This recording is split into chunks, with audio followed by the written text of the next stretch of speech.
Bienvenidos. Estamos en la segunda temporada del podcast Por Añadidura, el podcast de la diócesis de Saltillo. Y les iba a presentar al padre Vicente Lemar Vega Carrales, pero pues bueno, a él sí lo conocen, a mí no. Sergio Marroquín, de la Oficina de Comunicación. Y quisimos hacer este podcast sobre el dogma mariano de la virginidad perpetua de María. ¿Por qué? Simplemente porque hay una serie muy bonita en Netflix que se llama The Chosen o El Elegido, en donde ha ayudado a muchas personas a acercarse a Dios, pero al mismo tiempo hay ciertas cosas, ciertos errores u horrores, dependiendo, que confunden a las personas. Entonces nos hemos topado con que un capítulo que es en el nacimiento de Jesucristo, del niño Jesús, pasan cosas ahí que según la iglesia no corresponden.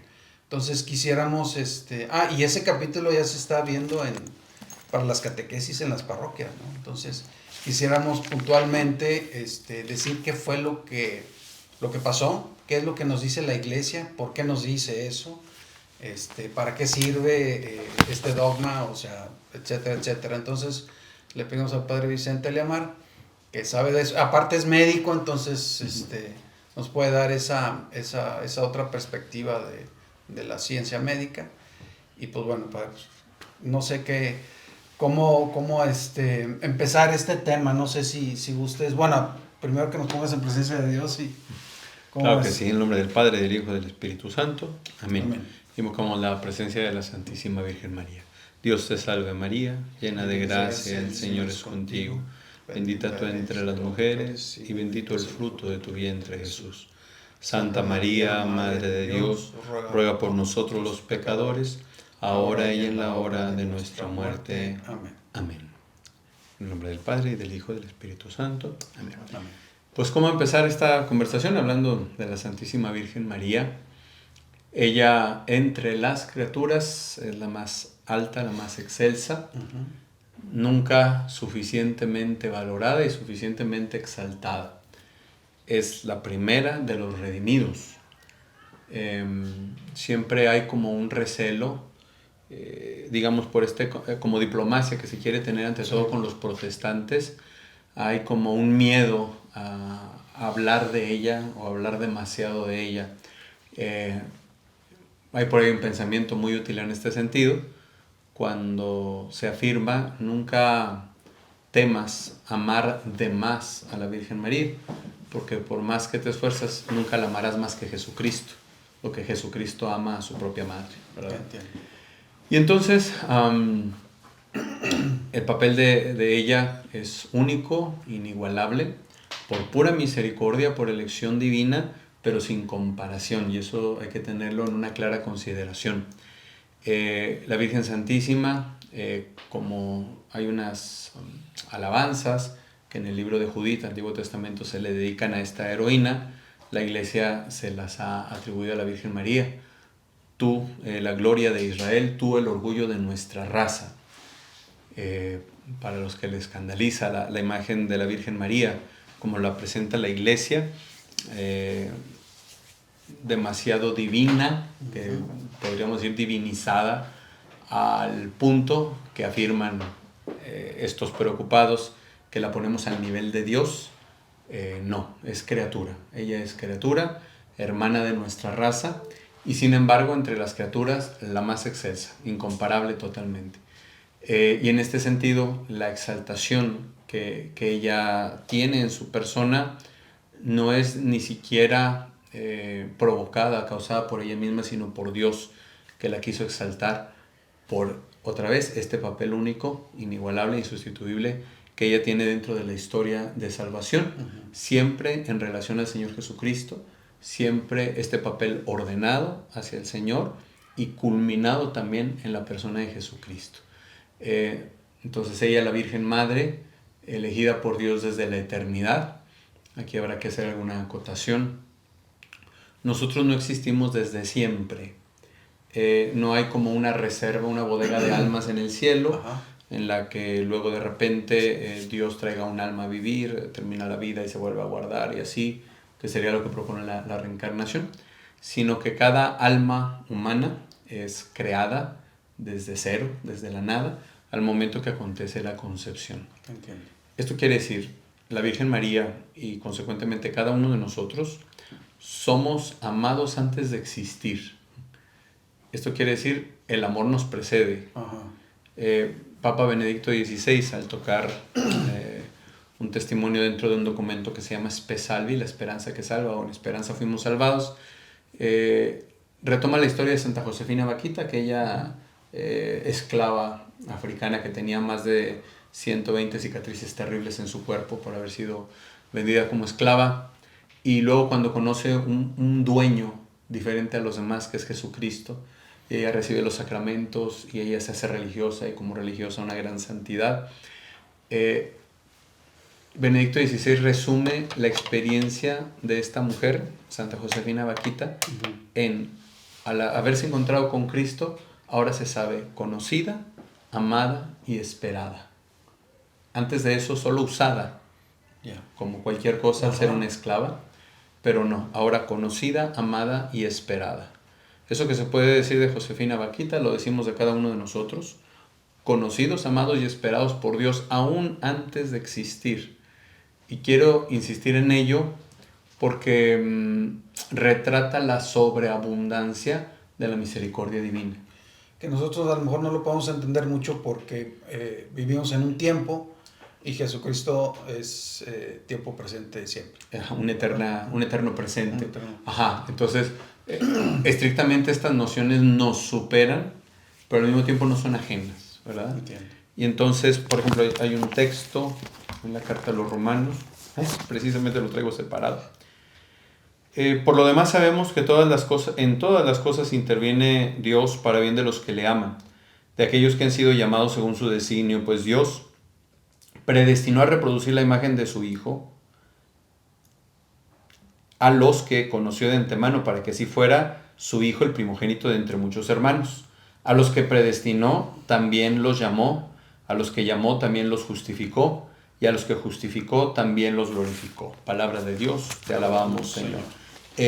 La Iglesia en la liturgia ha tomado este texto en referencia a la Virgen María diciendo, el Señor la eligió y la predestinó. Entiendo. Es una síntesis de esto. El Señor la eligió y la predestinó. Esto que decíamos, conocida, amada y esperada desde la eternidad, aún no existiendo. María no es coeterna con el Padre, el Hijo y el Espíritu Santo. Solo estas tres divinas personas son coeternas, pero ya era amada, conocida, esperada, porque el Señor la eligió y la predestinó para sí.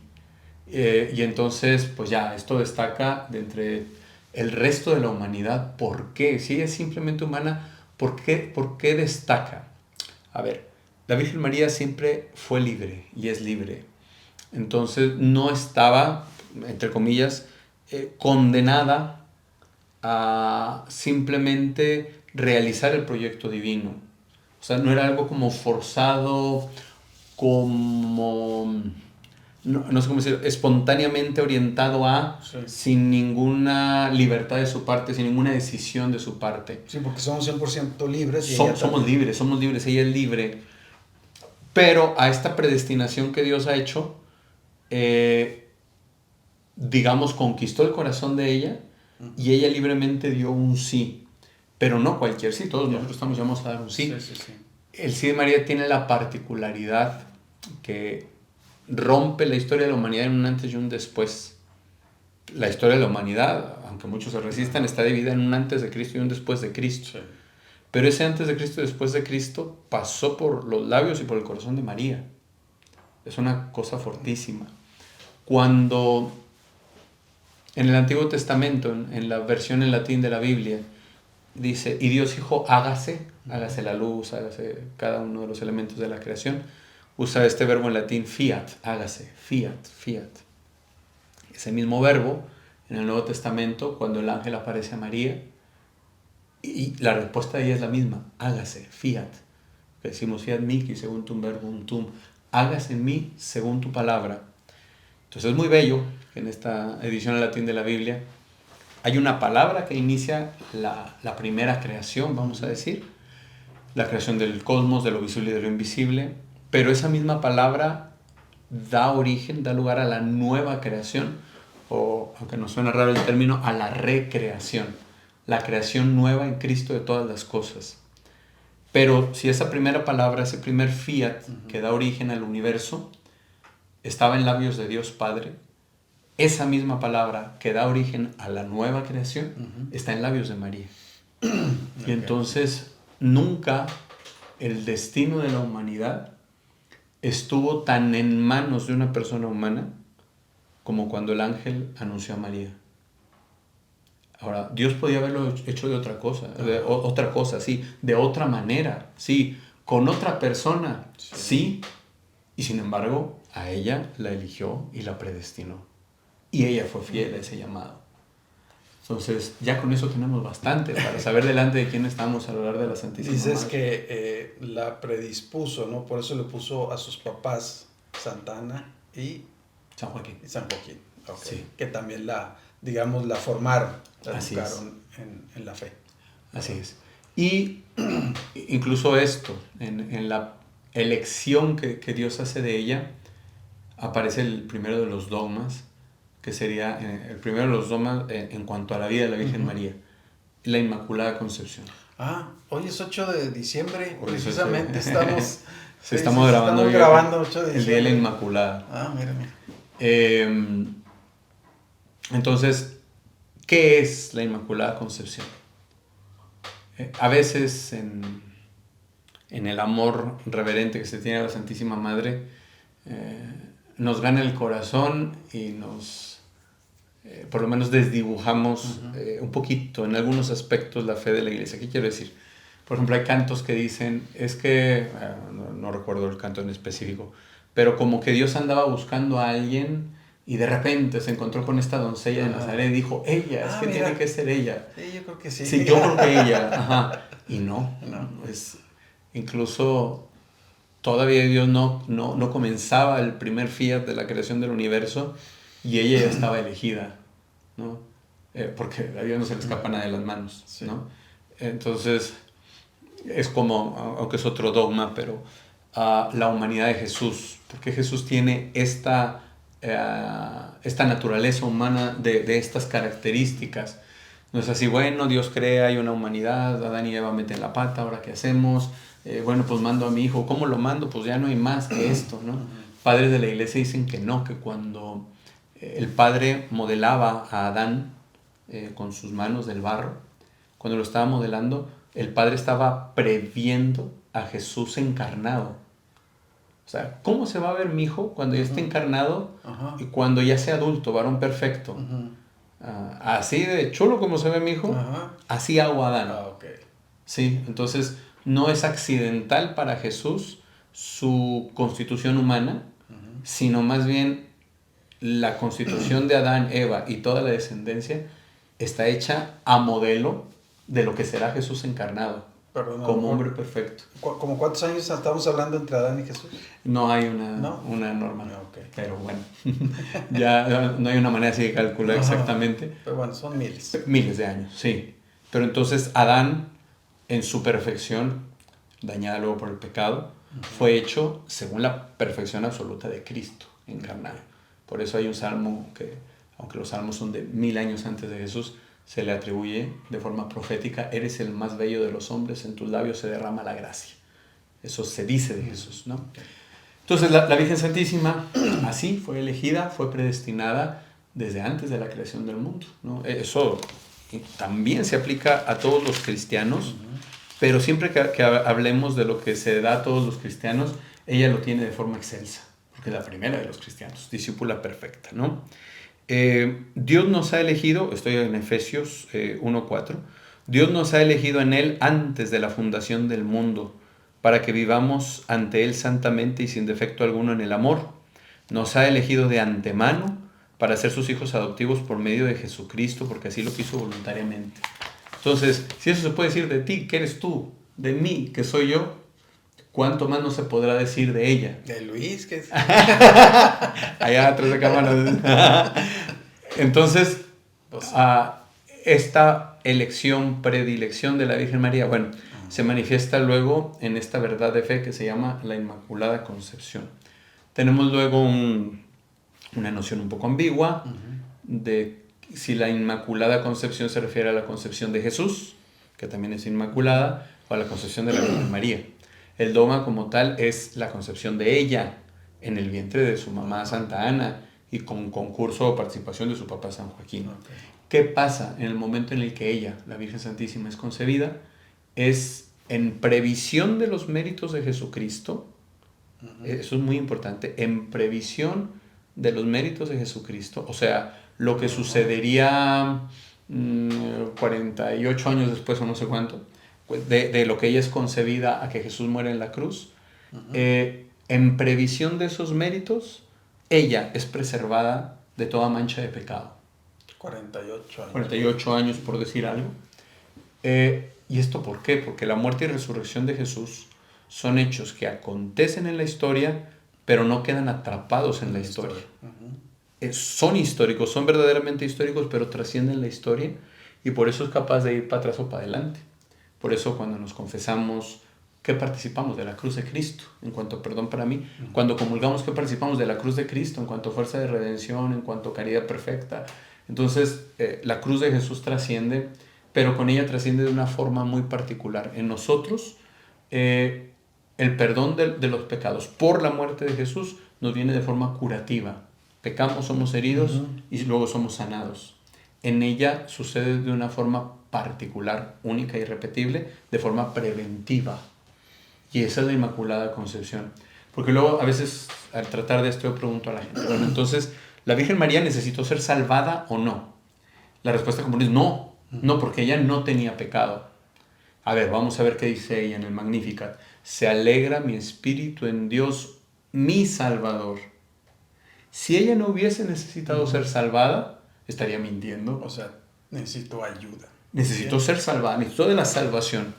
Pero la salvación que ella recibe es particularísima. Única. Totalmente preventiva, antes del pecado.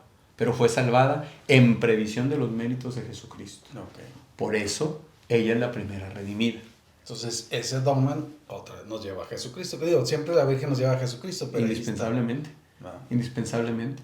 Entonces, los que se espantan de que afirmemos que la Virgen Santísima es inmaculada, quizá todavía no entienden la maravilla del misterio de la redención, ¿no? Muchas veces predicamos en el querigma: Dios rico en misericordia, movido por el gran amor que nos tenía, estando muertos a causa de nuestros delitos, nos vivificó juntamente con Cristo, por gracia han sido salvados, y con Él nos resucitó y nos hizo sentar en los cielos en Cristo Jesús. De este modo puso de manifiesto en los siglos venideros la sobreabundante riqueza de su gracia, por su bondad para con nosotros en Cristo Jesús. Pues ustedes han sido salvados gratuitamente mediante la fe. Es decir, esto no viene de ustedes, sino que es un don de Dios. Tampoco viene de las obras para que nadie se gloríe. Okay. Entonces, la salvación no es fruto de mis obras. Que no me puedo salvar sin las obras. Muéstrame tu fe sin obras y yo a través de las obras te demostraré mi fe, porque Dios dará a cada uno según sus obras. Y sin embargo, el principio de salvación no viene de mí, viene de Dios. La salvación gratuita, por los méritos de Jesucristo. El casi todo y el casi nada de San Agustín. Así es. Okay. Y entonces, la Inmaculada Concepción deja descaradamente de manifiesto que es así. No por obras han sido salvados, sino gratuitamente. ¿Por qué? A ver, si nos vamos en la línea del tiempo, al momento en que la Virgen es concebida, ¿tenía ella en ese momento ya méritos que presentar delante de Dios? No, porque no existía. Porque no existía. No tenía nada que presentar. Con esto no estoy diciendo que en la vida ya no haya habido mérito. No, claro que sí, virtudes en modo excelso, pero ya cuando las pudo desarrollar. Al momento de ser concebida ella, no había nada que de su propia fuerza pudiera decir: mira, Dios, yo me merezco una inmaculada concepción porque he hecho esto y esto y esto y esto y esto y esto. No, porque no existía. El Señor la eligió y la predestinó. Es decir, brota esta sobreabundancia de misericordia en la elección que ha hecho de ella, otra vez en previsión de los méritos de Jesucristo, la preserva de toda mancha de pecado original. Y ella, siendo fiel, no incurrió en un pecado personal, siendo absolutamente fiel a esta gracia que Dios le había dado. En este sentido, el estado en el que ella es creada, concebida, es superior al que tenían Adán y Eva. Adán y Eva fueron concebidos sin pecado, pero no una redención por adelantado por los méritos de Jesucristo. Entonces había un estado de humanidad perfecto en el orden natural, con algunos dones preternaturales, que se les llama, que se perdieron a causa del pecado original. En cambio, la Santísima Virgen María, ya hay un grado de redención por Cristo desde el momento que es creada, desde el momento que es concebida, y es un estado en el que se conserva por su fidelidad al Señor. Con la libertad. Con su propia libertad. Con su propia libertad. Mantiene ese sí. Pero entonces no tuvo esa ocasión de pecar, o sea, nunca la tuvo.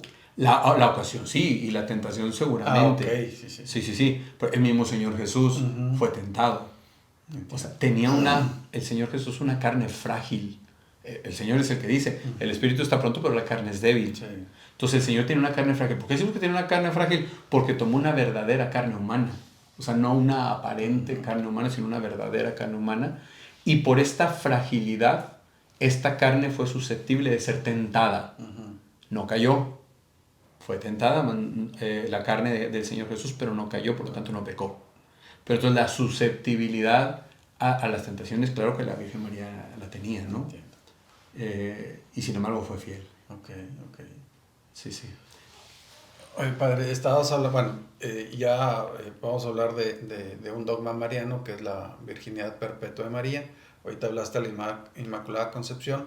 Hay otros dos dogmas, nomás para tenerlos en mente antes de entrar de lleno al... Sí, bueno, de la virginidad perpetua, que estrictamente no tiene una declaración solemne como lo tiene la Inmaculada Concepción y la Asunción de la Virgen María, que son los otros dogmas. No tiene una declaración solemne, pero siempre estuvo presente. O sea, no fue necesaria la declaración solemne, aunque aparece en varios concilios y se afirma que la maternidad divina sí se proclamó solemnemente en el concilio de Éfeso. Entonces está bonito que el carta a los Efesios nos haga tantas referencias a la gratuidad de la salvación. Concilio de Éfeso, 430, si mal no recuerdo. Pero la virginidad perpetua estuvo totalmente clara, no digo afianzada, porque los dogmas que la Iglesia proclama no son inventos o actualizaciones de la fe. Con la fe no puede pasar eso. La fe es una sola, que desde que Dios la dio en Jesús a los apóstoles, esa fe no ha cambiado. Sí, igual. Esa fe es exactamente... Nada más la vas descubriendo, la vas profundizando desarrollando. Y poniendo sello de que, oye, esto pasó. El cardenal Newman habla de una manera muy didáctica de esto, al hablar del desarrollo de los dogmas. Dice, a ver, si hay un recién nacido, el número y proporción de miembros es el mismo de este individuo cuando llega a ser espécimen adulto. O sea, de 2 brazos no pasa a 4 brazos, de 2 piernas no pasa a 1 pierna, porque entonces ya no sería el mismo ser, sino sería un monstruo. Entonces, quienes pretendan que la fe de la Iglesia y la moral en consecuencia se vaya adaptando según los tiempos, quieren hacer una deformación monstruosa de la fe. Y entonces los dogmas no son inventos. El Papa acaba de visitar Nicea, la antigua Nicea en Turquía, donde hubo este primer gran concilio de la historia de la Iglesia. Hubo un concilio en Jerusalén en los primeros años, pero este primer gran concilio donde había un problema social político muy intenso y parte del riesgo de división del imperio era el pleito sobre si Jesús es Dios o no es Dios. Y entonces el emperador convoca el concilio por la anuencia del Papa y se reúnen obispos de todo el mundo, entonces conocido. ¿El emperador? ¿Cuál emperador? Constantino no sé qué. Ah, ok. Sí. De Constantinopla, pues. Sí.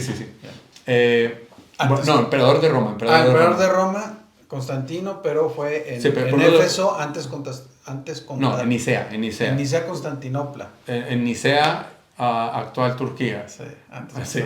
Creo que sí. Por ahí va. Por ahí va. Sí. No es Constantino el Grande el que convoca ese concilio, es uno de los otros. Sí. Y entonces se convoca a este concilio por muchos problemas que había en todo el Imperio Romano a causa de esto. Y se tiene que definir solemnemente que Jesús es Dios. Ahora, bien, la pregunta, entonces, antes Jesús no era Dios, se lo inventó la iglesia en este año apenas como una innovación, o ya era verdaderamente la fe de la iglesia, ¿no? Pues verdaderamente era la fe de la iglesia, ¿no? Entonces, en el año 325 se reunieron, pero como hubo un repunte muy fuerte de lo que se llama herejía arriana, alguien tuvo que decir, a ver, atentos, que lo que la iglesia, o lo que decía otro santo de aquellos siglos, San Vicente de Lerins, que dice, el criterio para saber que algo sea católica, lo que ha sido creído siempre por todos y en todo lugar. Okay. Entonces, definiendo lo que ha sido creído siempre por todos y en todo lugar, Jesucristo es Dios de Dios, luz de luz, Dios verdadero de Dios verdadero. Ajá. Entonces, así, cuando la iglesia define una verdad de fe, no inventa una nueva fe, sino que, dadas las circunstancias, se tiene que afianzar y sobre todo precisar con claridad qué es lo que ha sido creído siempre por todos y en todo lugar. Y entre todas las verdades de fe que se afirman sobre la Santísima Virgen María, el que ella es virgen, con una virginidad perpetua, esto es antes, durante y después del parto, y que ella es Madre de Dios, ha sido creído con total claridad desde el inicio. Y esto se ve, por ejemplo, en el uso de la liturgia, con los otros dogmas también. El que la Virgen fue preservada del pecado, o que la Virgen está en el cielo en cuerpo y alma, estos dogmas se definieron siglo XIX y siglo XX, pero ya había desde siglos antes iglesias dedicadas a estas verdades de fe. Y falta otro dogma que es el de la mamá de Dios. Pues ya dijo maternidad divina, sí. Maternidad divina. De Dios, no tanto de Jesucristo. No. Es No, es mamá de Jesús, que es Dios. Aquí el problema, que fue ya en el siglo V, no es tanto mariológico como cristológico. Ahí vino otro hereje, que hay quien dice que quizá no haya sido tan hereje, sino que los términos que usó eran inadecuados y se quedaron muy cortos. Nestorio se llamaba, no recuerdo si era obispo. Pero él afirmaba que la Virgen, en cuanto persona humana, solo podría ser mamá de la persona humana de Jesús, no de la persona divina, porque tendría que ser como una diosa que diera origen a la divinidad. ¿Cuál es el problema con esto? Que entonces se concluye que en el Señor Jesús hay dos personas, una humana y una divina. Entonces, si son dos individuos, ¿cuál es el que es hijo de Dios? ¿Cuál es el que me salvó? Y entonces ahí es donde viene este conflicto, y la iglesia define, no son dos personas, es una sola persona, y esta persona es divina. Siendo desde la eternidad persona divina, la segunda persona de la Trinidad, asume la naturaleza humana y la hace suya, convirtiéndose así en verdadero Dios que ya era, pero en verdadero hombre que desde la encarnación comienza a ser. Pero entonces, ¿cuántas personas son? Una sola persona. Y esta persona es divina. ¿A quién concibe la Virgen en su seno? A esta persona divina, segunda persona de la Trinidad, que es Dios. ¿A quién da a luz? A esta persona segunda de la Trinidad, que es divina, que es Jesús, Dios, Hijo de Dios. ¿A quién da a luz? A Dios. Entonces, esta mujer excelsa es madre de Dios, porque dio a luz a Jesús. O sea, no es madre de la divinidad como si de ella proviniera el Padre y proviniera el Espíritu Santo. No, solo la segunda persona de la Trinidad nace de ella, pero como el que nace no son varias personas, sino es una sola persona, y esta persona es divina, el que concibió es Dios. Es como, no sé si han jugado Sudoku. ¿Has jugado Sudoku? Es como que un Sudoku mariológico o dogmático, ¿no? O sea, de que vas, o sea, entonces aquí hay un 1, aquí te ve un 2, un 1. Ajá, tiene que cada pieza en su lugar. Así hasta es. Que ya le atinas a todos los cuadritos del Sudoku y ya. Queda precisado y con total claridad quién es ella y quién es él, quién es Jesús. Porque, insisto, el problema de la maternidad divina no era tanto la Virgen, sino Jesús. Entonces, que ya se había discutido un siglo antes, ¿es Dios o no es Dios? No, sí es Dios. Pero luego, pero es que es la persona divina o la persona humana. Entonces, dos personas, no, es una persona. persona divina que ella concibe y da a luz. ¿A quién dio a luz? A Jesús, que es verdadero Dios y verdadero hombre. Por lo tanto, puede y debe ser llamada con toda razón y justicia Madre de Dios. Ok, Padre, entonces ya hablamos de los 4 dogmas marianos, pero vamos a concentrarnos en el de la virginidad de María. Entonces, ya dijiste, explicaste más, no iba a decir más o menos, ya explicaste por qué, ¿cómo decirlo? Ya explicaste el antes y ahora nos vamos al momento del nacimiento de Jesús. Bueno, ponemos nosotros 25 de diciembre, pero no sabemos exactamente si fue el 25, pero lo agarramos para poder celebrarlo. Entonces, ¿ahí qué pasó, Padre? Ahora sí que... Primero, ¿con qué? ¿Con las fechas? Porque también es un tema interesante. No, pues si quieres explicarnos tantito de las fechas y luego ahora sí ya nos vamos a qué pasó en el momento del nacimiento. Porque, a ver, yo he ido varias catequesis de catequistas que unas dicen una cosa, otros dicen otra y otras ahorita están diciendo lo que vieron en el capítulo que dijimos al principio. Entonces, ¿qué pasó? Y te lo pregunto también como médico, porque tú has estado en partos. Bastante. O sea, yo he estado en 4 de mis hijos, entonces yo sé cómo suceden las cosas, ¿verdad? Sí. Entonces, ahora sí, Padre. Bueno, primero con las fechas. Sí. Un tema muy interesante, a ver si no está tan revuelto. Ajá. Se ha dicho que estaba la fiesta del Sol Invicto, una fiesta pagana, que la iglesia dice, pues, ¿qué hacemos con esa fiesta? Bueno, vamos a cristianizarla. Va a ser la fecha del nacimiento del Señor, pero fue exactamente al revés. La fecha del nacimiento del Señor se calculó porque en los primeros siglos de la historia de la iglesia, más bien en el pueblo de Israel, se tenía la intuición de que los grandes profetas, los enviados de Dios, morían o el día de su nacimiento exactamente o el día de su concepción, cuando habían sido concebidos. Y entonces el Señor Jesús murió un 25 de marzo del año 33, muy posiblemente. Como murió el 25 de marzo, la iglesia de los primeros siglos concluye que ese había sido el día de su concepción. Luego, en consecuencia, se define que su nacimiento fue el 25 de diciembre. A ver, otra vez. A ver. ¿Por qué el 25 de marzo? Porque ese día murió Jesús. Cuando Jesús murió era un 25 de marzo. ¿Y de dónde sacaste eso, Padre? Con los cálculos de los calendarios. Ok. O sea, es un dato objetivo. Otro sudoku. Otro sudoku. Sí. Ese es dato duro. Ok. El día de la muerte de Jesús fue un 25 de marzo. Ok, de acuerdo. Entonces, por eso hicieron el conteo. Ajá, hicieron el conteo con esta tradición de que los grandes profetas de Dios morían o el mismo día de su nacimiento o el día que fueron concebidos. Se concluye que el Señor Jesús fue concebido un 25 de marzo. Y luego de ahí, pues vas 9 meses para adelante y el 25 de diciembre sería la fecha en que él nació, según esta antigua tradición. O sea, tampoco viene de la nada. Entonces ya los cristianos celebrábamos esta fecha 25 de diciembre, cuando más bien el emperador de entonces, no me acuerdo cuál, pudo haber sido Juliano, que era apóstata y demás, dice, no, vamos a cubrir esa fiesta de los cristianos inventándonos otra fiesta. Y es la del Sol Invicto. Es la del Sol Invicto. Porque este emperador destruyó los lugares sagrados de la Tierra Santa, construyendo templos paganos sobre cada uno de los templos cristianos. Y eso mismo quiso hacer sobre la fecha de la Navidad. Entonces tampoco es a la brava la Navidad, tiene su sentido y un sentido muy certero. Bueno, y luego pasamos el nacimiento del Señor Jesús.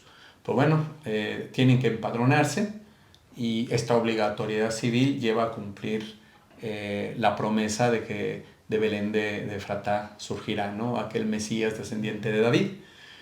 Y así es, así sucede, no había lugar para ellos en la posada y tienen que pedir ahí cualquier rinconcito, que es este llamado pesebre, ¿no?, que era una cueva donde en tiempo de invierno los animales se echaban hacia la puerta de la cueva, la entrada, para que produciendo ellos calor hicieran que la parte profunda estuviera más calientita para los humanos, ¿no?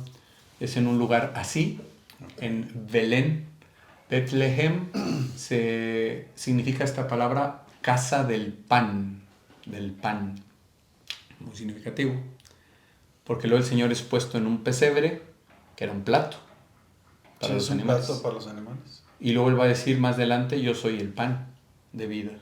Ajá, Entonces ya desde niño, desde bebé recién nacido, ya era. proféticamente el símbolo está ahí, el pan servido en el plato.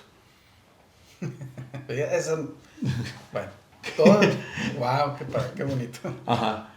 Y entonces, un detalle al respecto, que yo no lo conocía hasta estos días que me hiciste estudiar poquito. Bueno, de algo sirvió también. Sí. Voy a buscarlo, este detalle. Mientras estaban allí se cumplieron los días del alumbramiento y dio a luz a su hijo primogénito, la Virgen María, y lo envolvió en pañales y lo acostó en un pesebre porque no tenían sitio en el albergue. Dice Santo Tomás de Aquino, conforme a la fe de la Iglesia, el hecho de que la Virgen, recién habiendo alumbrado al Señor, lo envolviera en pañales y ella lo pusiera en el pesebre, nos confirma que ella tuvo un parto sin dolor. Porque, de otra manera, y era el uso común y es el uso actual, sería la partera o el médico quien tiene que tomar al niño, asearlo, envolverlo, ponerlo en su cuna, etc. Y aquí dice, lo hace ella. Y si lo hace ella, es porque no estaba devastada tras el parto. A ver, léelo otra vez, padre. María, para empadronarse con María, su esposa, que estaba encinta. Mientras estaban allí, se le cumplieron los días del alumbramiento, a ella, obviamente, y dio a luz a su hijo primogénito. Lo envolvió en pañales y lo acostó en un pesebre porque no tenían sitio en el albergue. Okay. O sea, no se lo dio. No se lo dio a alguien, no se lo dio a la partera, no sabemos si hubo partera, no se lo da a la partera, no lo pone San José. Ajá. Ella lo recibe, lo envuelve en pañales y lo pone en el pesebre. O sea, está diciendo, no tuvo dolores de parto, sin embargo ella sí podía tener dolor, porque pues tuvo dolor cuando sacrificaron en la cruz a Jesucristo, ajá, ¿no? Sí, Entonces, sí, y un dolor dolores, o sea, sí pudo haber tenido dolor, pero dolores de parto, no. Y fíjate, ahora, está más relacionado con el dogma de la Inmaculada Concepción que con el de la Virginidad Perpetua. Okay. Vamos al momento del castigo tras la caída de Adán y Eva.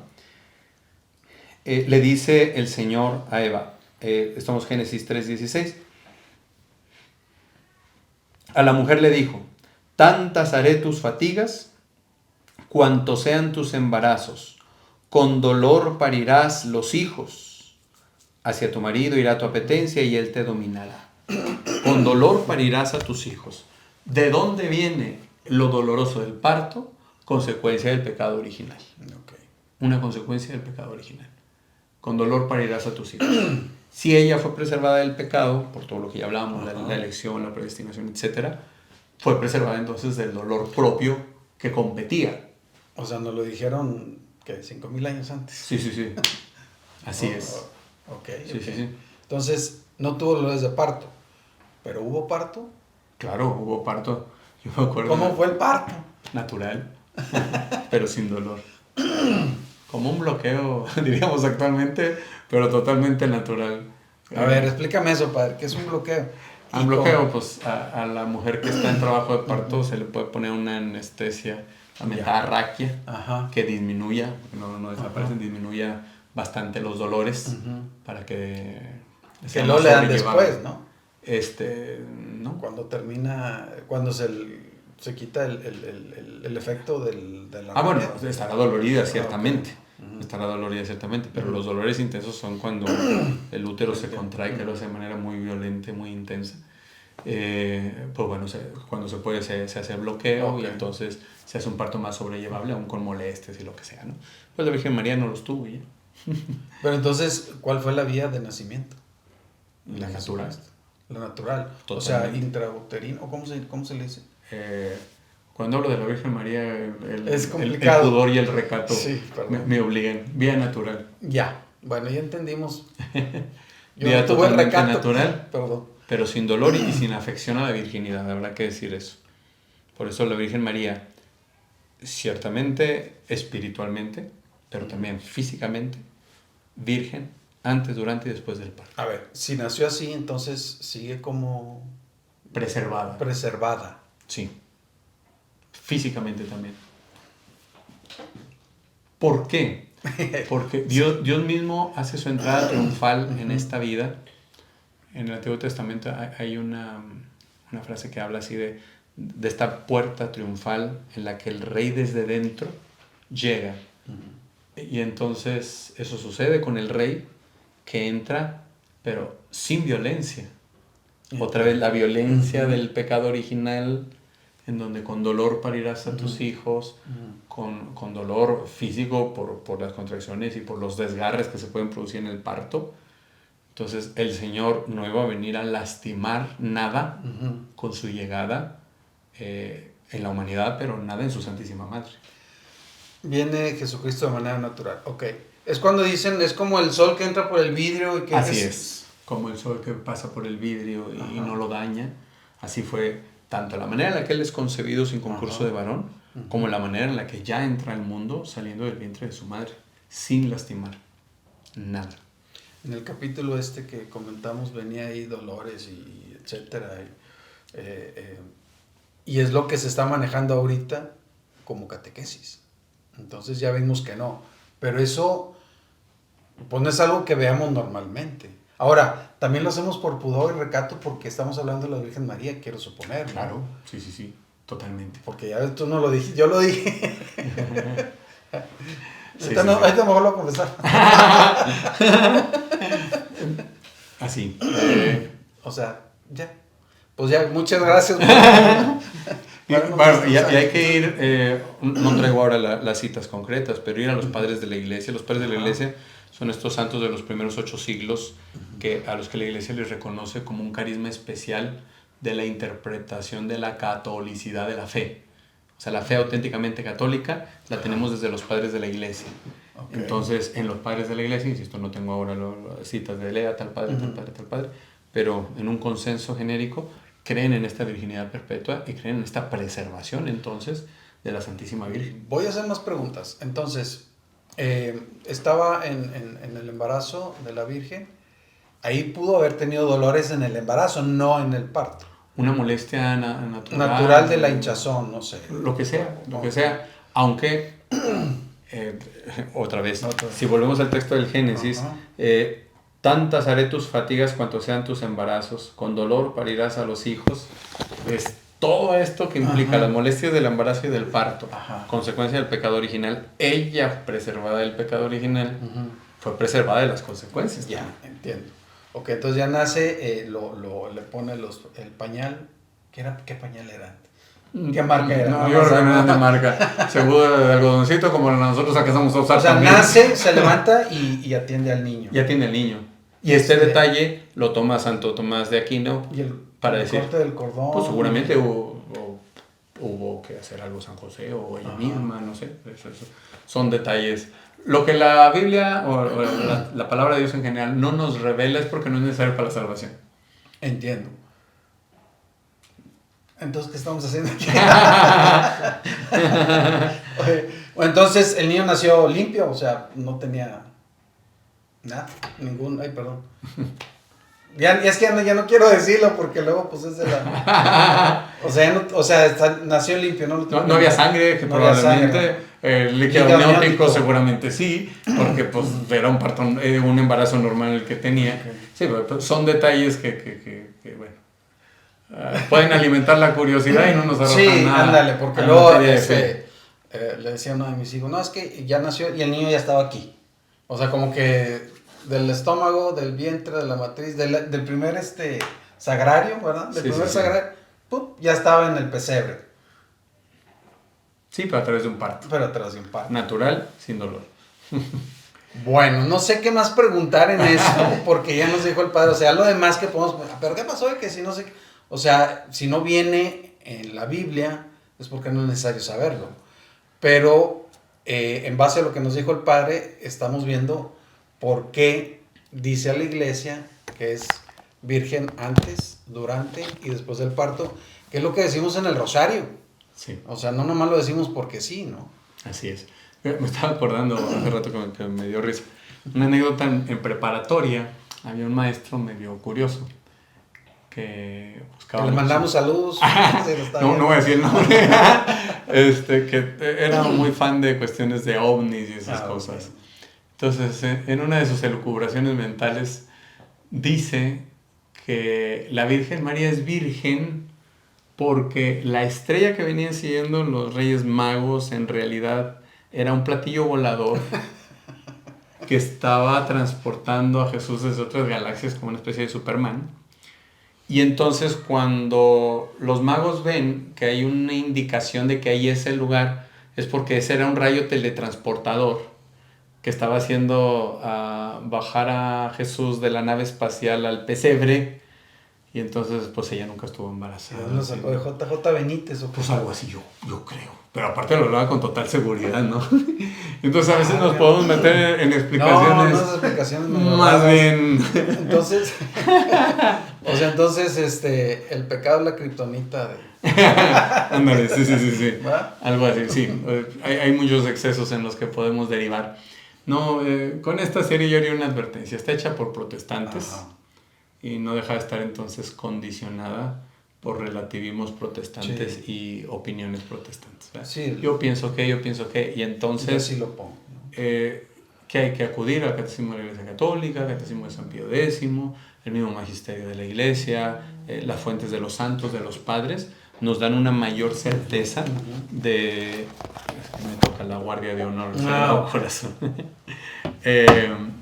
Nos da una mayor certeza de la fe católica, ¿no? Luego podemos quedarnos con recursos que parecen muy útiles, pero entrañan sus riesgos. Mejor ya la garantizada, siempre. Oye, pues qué bien. Yo pensé que iba a ser, a ver, ¿qué pasó esto? No, sino fue muy sencillo, padre. Es lo que es, sí. Es lo que es.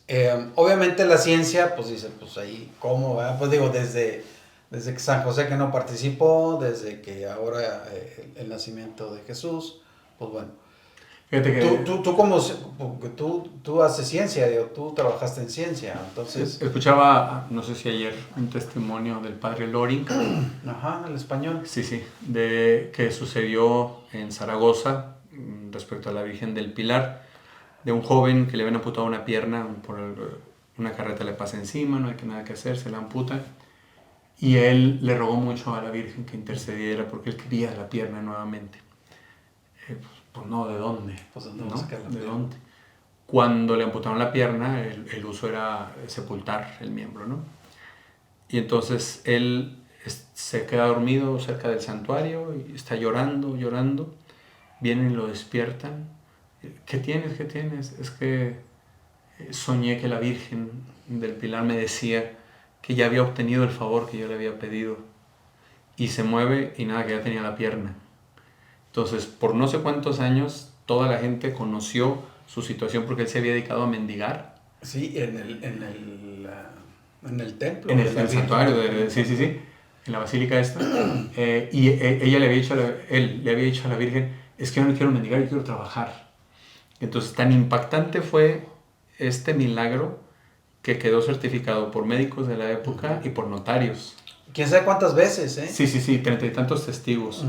Entonces, cuando nos enfrentamos a un milagro, pues la ciencia tiene que cerrar la boca, ¿no? Ajá. Claro que en la discusión la ciencia tiene que cuestionar porque es lo que le toca. Sí.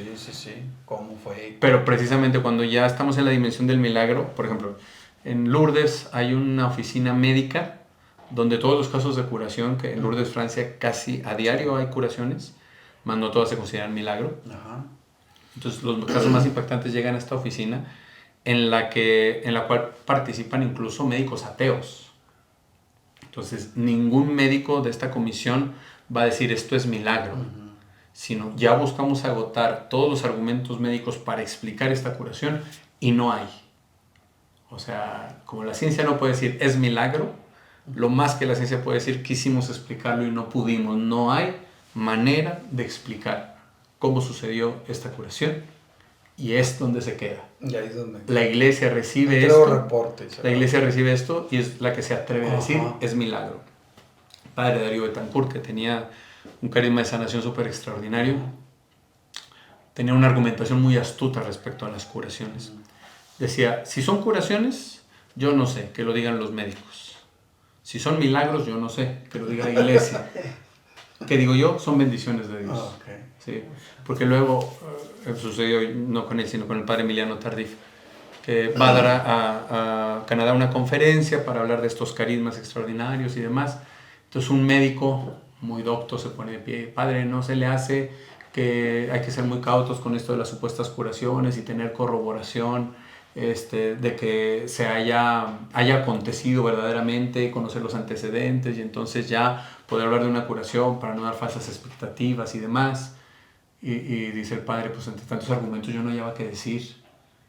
Es que más digo, entonces como si un aire gélido hubiese caído sobre la asamblea, dice, no sé qué responderte.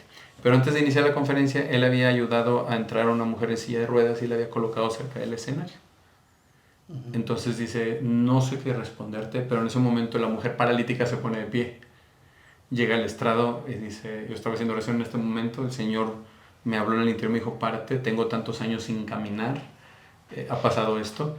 Y el padre Emiliano le pregunta al médico, ¿cree que ya le podemos dar gracias a Dios o nos esperamos a los estudios médicos? Entonces, no se equivoca la iglesia, sobre todo en lo que se va a llamar milagro, que ponga todos los filtros necesarios para tener una garantía. Pero la fe de los sencillos es más espontánea y más libre en ese sentido, en el que si estoy recibiendo una clara bendición de Dios, brota incluso la necesidad de expresar esta gratitud, ¿verdad? Ya la explicación vendrá después, sí. Y que se tarda lo que se tenga que tardar. Lo que se tenga que tardar. Y el resultado que se tenga que arrojar, ¿no? Así es. Y bueno, yo esto lo digo por milagros, entre comillas, voy a decir así, sencillos, que acontecen en el tiempo actual. El milagro de la concepción virginal, de la Virgen María, del parto sin dolor, e incluso de la resurrección del Señor, que son los más grandes milagros que hay, que parten de lo que se llama gracia de unión, que es la unión de las dos naturalezas, cuando el Verbo es concebido en el vientre de María. Ese es el más grande de todos los milagros, porque están las dos naturalezas, divina y humana, sin mezcla, confusión ni división. Entonces, ni la divinidad viene a menos porque se ha unido a la humanidad, ni la humanidad queda disuelta porque se ha unido a la divinidad, sino cada uno está perfecta, completa, la naturaleza humana, la naturaleza divina, en una unión que ya no acaba. Hoy Jesús está con su divinidad y con su cuerpo y alma humanos en el cielo, y así va a venir, lleno de gloria, poder y majestad. Entonces, ese primer milagro más sublime no se ha terminado, que conlleva la encarnación virginal, su concepción virginal, su parto sin dolor y la resurrección de la carne.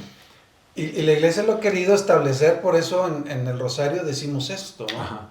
O sea, una y otra vez lo decimos. Parto, en el parto, después para que se parto. sepa, ¿no? Sí, para que no se nos olvide.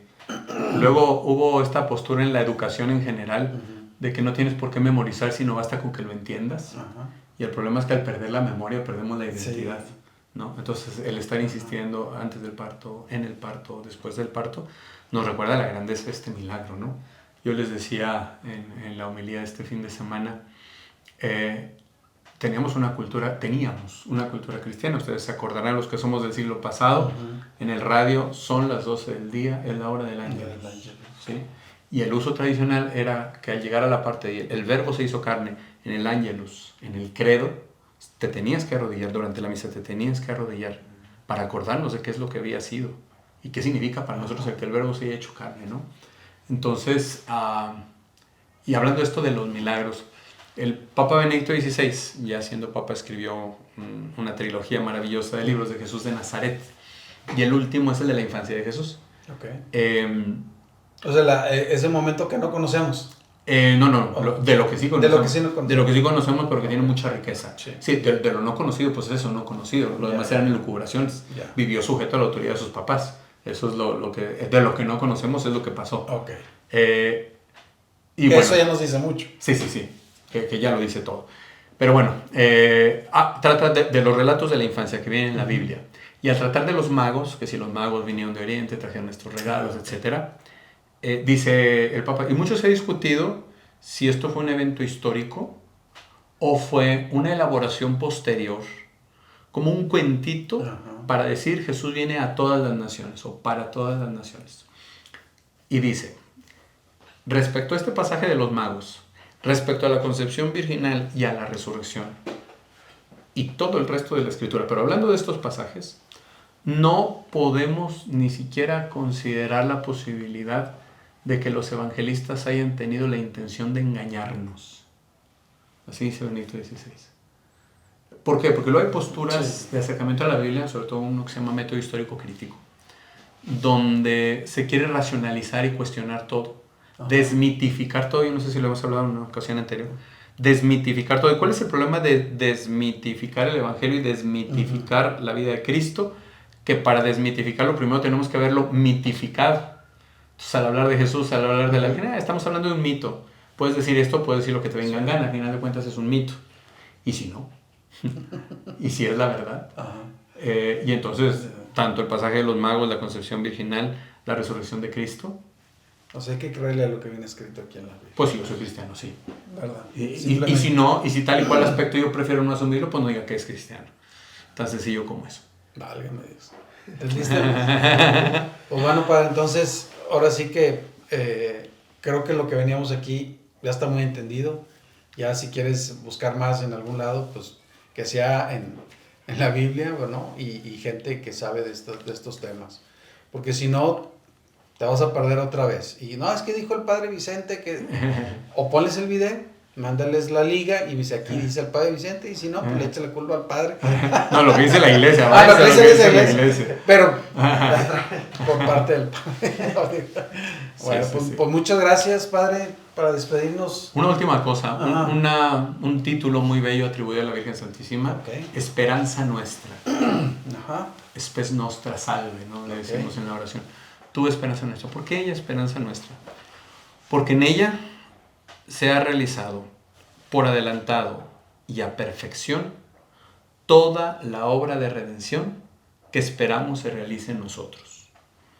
Al contemplarla a ella, criatura humana, redimida y exaltada, glorificada en el cielo, porque del último dogma, la asunción, ¿qué significa? Que ella murió, eso dice el dogma, murió, resucitó, y en cuerpo y alma está en el cielo con su Hijo para siempre. Por lo menos en el cielo actualmente hay dos cuerpos humanos, dos personas humanas en cuerpo y alma. El Señor Jesús y su Santísima Madre. Puede haber más, porque el Evangelio narra que cuando Jesús muere resucitaron varios justos. Y si resucitaron, resucitaron en la carne. ¿Quiénes son? No tenemos idea, por eso no lo podemos afirmar categóricamente. Pero de quienes sí podemos afirmar categóricamente es el Señor Jesús y su Santísima Madre. Hoy están resucitados en su cuerpo glorioso. Entonces, en ella, como primera redimida, se ha realizado por adelantado y a perfección consumada toda la obra de redención que esperamos algún día se realice en nosotros. O sea, al verla a ella, decimos, es posible que esto acontezca también en mí. María, esperanza nuestra. María, esperanza nuestra. Padre. La bendición. La bendición. No, es que está padrísimo. Aquí la bendición y me cortas. Es que, bueno, quédense con esto. Y bueno, pues yo estoy muy agradecido con el Padre porque creo que ya nos abrió bien los ojos. Ahora sí, Padre. Muy bien, el Señor esté con ustedes. Y con tu espíritu. Que el mismo Dios de la paz les santifique totalmente y que todo su ser, espíritu, alma y cuerpo sea custodiado sin reproche hasta la venida de nuestro Señor Jesucristo. Amén.